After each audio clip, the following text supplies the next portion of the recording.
Saya tentunya rasa gembira dan mewakili rakan-rakan menteri dan menteri yang hadir. Terima kasih atas kesudian Datuk Eng Yiping dan Jawatan ACCCIM yang menganjurkan majlis, dan tentu dalam majlis mengambil peluang untuk kemukakan satu dua isu yang memaksa Perdana Menteri respon. Dan tetapi hari ini adalah majlis Hari Raya Cina dan kita sambut meriah di merata pelosok negara ini, menunjukkan semangat perpaduan, persahabatan, dan dalam hampir semua majlis perayaan kita lihat walaupun tajaannya masyarakat Cina tapi sambutannya oleh semua kaum. Dan ini saya ucapkan satu tahniah kepada rakyat Malaysia yang merangkul kekuatan ini. Kewe Lai Ping, Ta Chia Hao, dan saya orang Pulau Pinang ni kata kau ingat Pak Choi.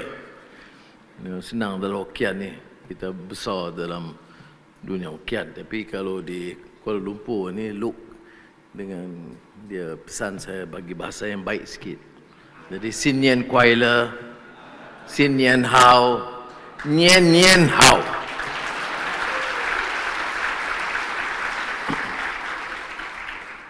Pagi tadi Kebahaduli Yang Maha Mulia Di-Pertuan Agong merasmikan Parlimen dan membentangkan beberapa angka kejayaan kita dari sudut pertumbuhan ekonomi dan jumlah pelaburan yang meningkat, tumpuan semikonduktor, data center dan digital, AI,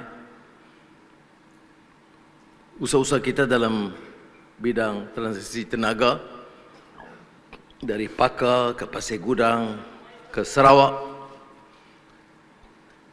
usaha-usaha CCUS dengan minat yang bertambah. Dan semalam dalam perbincangan dengan Dr. Taksin yang saya lantik sebagai penasihat kepada pengusi ASEAN, juga dihadiri oleh rakan saya mantan Menteri Singapura George Yeo, kita tumpu beberapa hala tuju penting bagi pandangan nasihat kepada saya bagaimana nak bawa ASEAN ke depan. Politiknya stabil, keadaan biar aman, hubungan dengan negara luar baik, ada yang lama dengan Amerika Syarikat, Eropah, dan berkembang pesat dengan negara China kerana peranan China yang lebih strategik dari segi geopolitik dan juga ekonomi. Tumpuan kepada isu tenaga, peralihan tenaga atau tenaga baru, termasuk yang disebut ASEAN Energy Grid, dari negara-negara dulunya Indochina ke Thailand, ke Malaysia, Singapura, ke Batam, Indonesia, dari Sarawak, Sabah ke selatan Filipina. Jadi tumpuan kita itu ialah menjadikan Malaysia pusat penting dan rantau ini dengan pelaburan yang sangat tinggi sekarang dalam bidang tenaga sahaja. Dan kemudian tentu kita bincang soal digital, termasuk blockchain. Belum ada keputusan muktamad, tapi Malaysia mesti bersedia berbincang dan pemimpin-pemimpin kabinet umpamanya mesti ambil sikap terbuka, mesti keluar daripada pemikiran kepompong lama. Apa sahaja yang mungkin yang boleh menjadikan Malaysia ini negara maju, tidak ketinggalan, kita mesti cari jalan. Dan seperti mana yang saya sering tekankan, kita tidak punya semua jawapan, maka kita harus memanfaatkan golongan akademik, pakar-pakar di luar.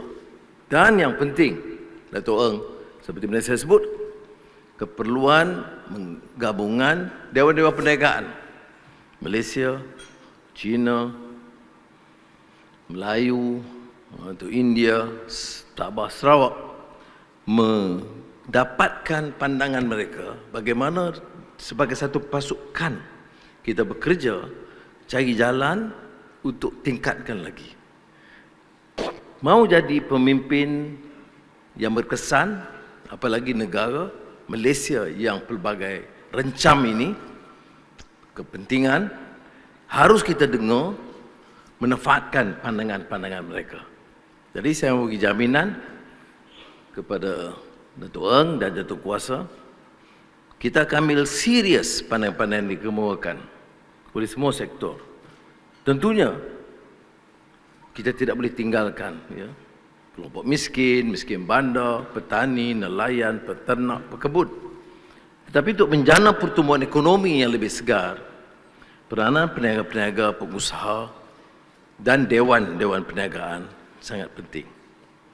Jadi saya harap datang kuasa induk yang cuba saya wujudkan dalam masa singkat itu dapat penyertaan dan sumbangan yang lebih berkesan dari rakan-rakan.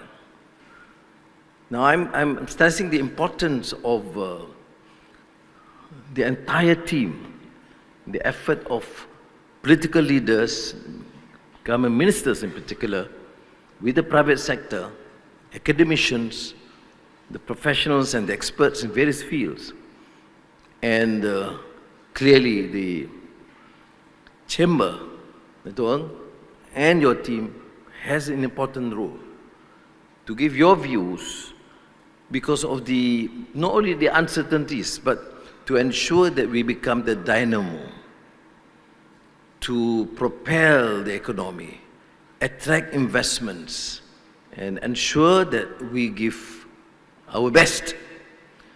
These adjustments are necessary. Well, they say because of the recent pronouncements by President Donald Trump. Not necessarily so. In the economic term, there's always phases where there is this necessity to undertake some measures, changes, new technology. The AI dictate and demand us to make major adjustments in the entire system, education. Now we talk about data center and AI, slow change in education, nothing in the public health sector, or no new incentives to allow them, to allow Malaysia to become more attractive as a investment destination, that it will not work. So it is more a systemic approach that requires the thinking, the expertise, the input of all.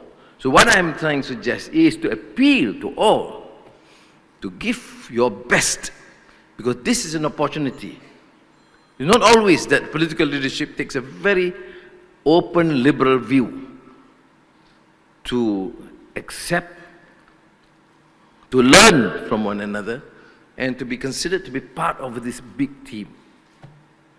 And geopolitical conditions, other than AI, again dictate us to make the necessary adjustments. I've always felt that we must start at home, which means the political system, the issue of governance, all that need to be done to ensure that we are efficient, we have clarity and correct policies, we have to do. Don't talk about problems outside. There are some issues that is beyond us, are somewhat unsurmountable, not within our means and capacity. But there are. What are those? The correct policy prescriptions. Are we making the right emphasis, focus on energy transition? Are we taking major measures to ensure that the digital transformation is working? Is AI going to give us the benefit? And are we prepared in terms of our educational strategy, our focus, our disbursements of funds, our training, that can make us really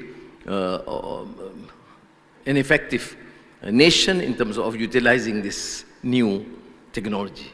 Well, these are all issues that we need to hear, and then at a fast pace, take it up and make the necessary change. We don't have the luxury of time. We are not living in the 60s or 70s. And geopolitical dictates are sometimes beyond us.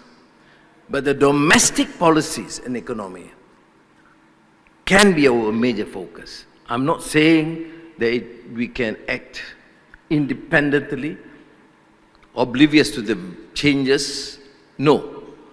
But there are areas that we need to improve, including our level of efficiency, the fast track of approvals, cleaning up the mess, ridding the country of corruption and these abuses of commissions, making sure that decisions are made transparently. These things are within our means, and it takes the effort, the resolve of all of us. And that's why I'm suggesting again, both the bureaucrats and the business community and academia, together with the political leaders, to consider ourselves this new team of making this major breakthrough to ensure that Malaysia emerge as a very important economy, although within our means, accepting the fact that we are, relatively smaller country. But we have that capacity. I was very pleased, for example, with the exchanges that we have. We continue. With China, of course, excellent. Even the United States will continue to engage, contrary to some views. They were not. No, we are. Ambassadors here. And in Europe, was exceptional reception that we received. They agreed to proceed with this fast-track FTA with the EU, which was certainly out of question in the last few years. With the UK, we had an excellent meeting with Prime Minister Keir Starmer, concluded the FTA with the UK, which means that their investment, our investment there, will benefit immensely through this sort of facilitation by the trade agreements. That we will do, and we will continue to do. And Dato' Ng mentioned the idea that we promoted to have ASEAN GCC with Chinese presence, and we are now thinking of opening up to allow participation of other countries, including the United States, the European Union. But the focus is, of course, the region. The region means ASEAN and our neighbors. And because of the reception and the friendship shown by China, we are reciprocating as great, trusted friends. You have seen, for example, the visit by Premier Lee Chiang and the commitments that they give. Of course, we as a nation would welcome that. And I must thank again the ACCCIM for all your support. Dato' Loh, then Tan Sri, sorry. Kalau tak salah sebut marah jadi. For making sure that the visit was a success. I remember meeting him afterwards, and he tend to remind me, he says, Prime Minister Anwar, I'm so pleased with the visit, and I think it was a great visit, and the friendship and shown by Malaysians is something that's close to my heart. In fact, he told me that I even shared this with my wife and my daughter, which is rare for leaders to share unless they really feel that it was really a successful and great visit. I mean, this is done successfully because not only government efforts, thank you, I mean, my cabinet ministers did their best and the government servants and bureaucrats did their best, but because of the commitment and support by the chamber. So, sesek kawi again. So Dato' Ng, do a bit more. It's not always that the Prime Minister can praise you, so you better make sure that you do a bit more. Right, okay. Now, you raised 2 points, but I think there is some confusion. The first is on the issue of CPT, the transfer, the electricity rate. It's not 14%, no. You know, the 6-month review is based on the current price. So I do think it would be, to a large extent, cumbersome or disadvantage to the community. But we're prepared to listen. The decision is to me something which needs to be done because prices has to rise according to the capacity in the price at that particular period. But it certainly is not to be. That's why I just checked with Zafrul in case I get the facts wrong. Certainly it is not the case. I think there was some confusion because the way the announcements were made. But this was corrected. It is not the case. Slight increase, okay. I mean, you untung sikit, bayar sikit lah. I mean, otherwise, how do I improve the education quality? How do I help the poor? How do I improve the roads? How do I then improve the medical faculties, medical services through some minor tax to the companies? Small, don't worry. Okay. The other thing is about the levy. The foreign workers levy must be done. But there was some confusion that it's going to be cumulative, 2 and then 4 and 6. No. So we kept it at 2%, which is very, very minimal. Well, the initial proposal was 12. And the Cabinet did consider the appeal by the chambers. So we just kept it at 2. And we will stay on for some time until things are much better than Dato' Ng and Tasilo register hundreds of millions or billions of profit, then we make increase to 4. But for now, we keep it at 2 and let us move with that sort of a decision. And there's no worry about having it cumulative. Unless Stephen Sim feels strongly to increase, otherwise we'll keep it at that rate first. But I must appeal to you also because the demands are more. For example, education. As you know, I've been talking about digital energy transformation. If we don't have new faculties, new training, and they require enormous sums of money. You see in the past, United States or Europe or China, what they have done. In focusing on these centers of excellence. And that requires not only government funds, but also huge private sector investment. But I agree with you, whatever is necessary will need to be done to facilitate, improve business, including SMEs. We'll do our best. So sekali lagi saya ucap terima kasih. Saya tak mau lebih daripada itu, kalau tak approve kan dia tak pergi makan. Jadi saya ucap terima kasih. I mean, you have been very helpful. Saya